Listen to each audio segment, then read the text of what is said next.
Hey there, my name's Chase, and I don't talk about this much, but this seemed like just as good a time as any to tell my story, so here we go.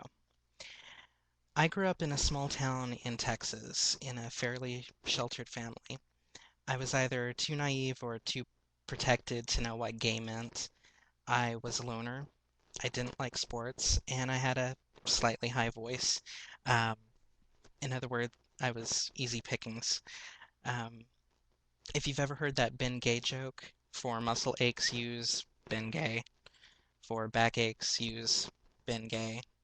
For the last 5 years, Chase has been gay. I never got it. I never understood it.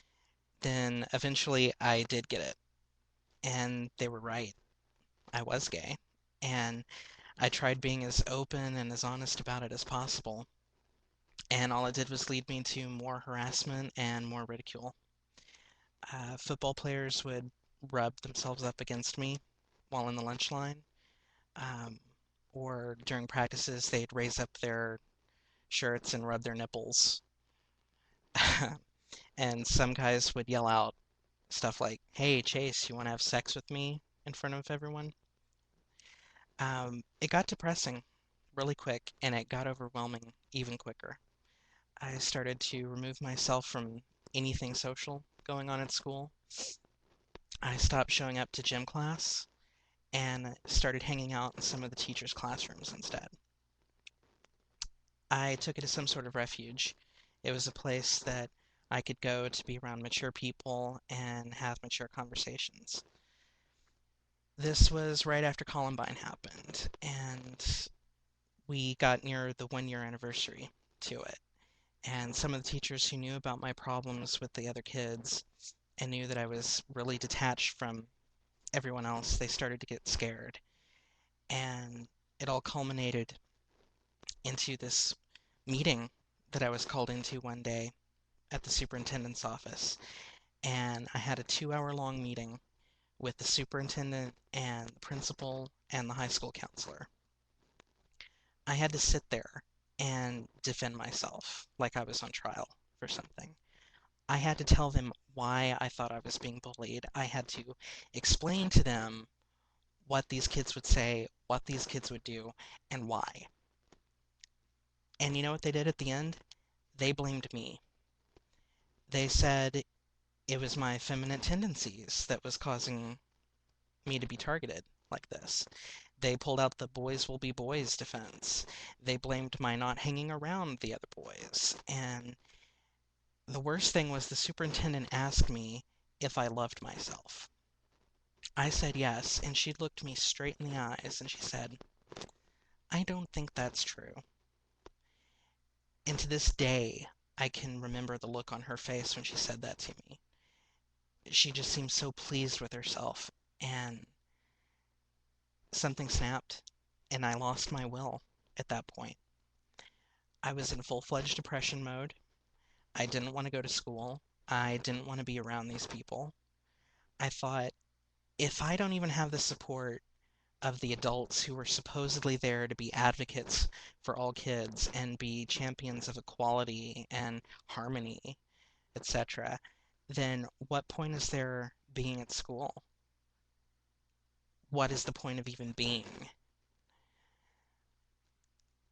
I had to take every fiber of myself and will myself, force myself to endure it and get through it. The way I thought of it was like this. There is some factoid out there on the web that says that over our lifetime, we will speak 123 million words at least. There's another stat that says that the average teenager only says about 200 words a day. A couple of thousand words from a couple of stupid teenagers does not amount to a hell of a lot when you compare it to the millions upon millions of other words that you're going to encounter throughout the whole rest of your lifetime. I then thought it would be hard to see through that when I'm forced to be around these people in school, especially a small school, when you don't have the option to move away. And to cope with that, I kind of had to build myself a fantasy world where I was living in the future. I had graduated high school, I was in college, I was coming home to someone who really loved me for me. I was meeting new people, experiencing new places, and it just got to be something that I could look forward to. I just have to get through this one little hurdle called high school, and then I can do whatever I want. It was perfectly fine for me to live in the future, just so long as I was still living. That was almost 10 years ago.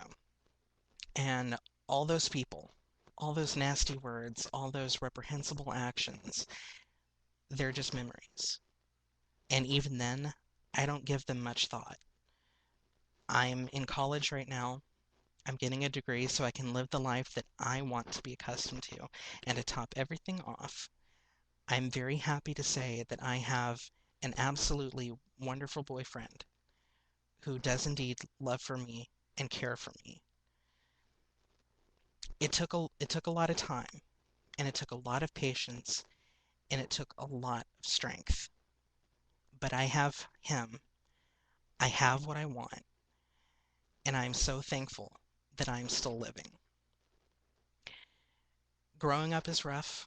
It's rough for teenagers no matter what, and if you're gay, it's doubly so. But it does get better. And I hope that in some small way, my words, my story will make some sort of impact and make a difference for at least one person. If that happens, I know it's all worth it. Be well.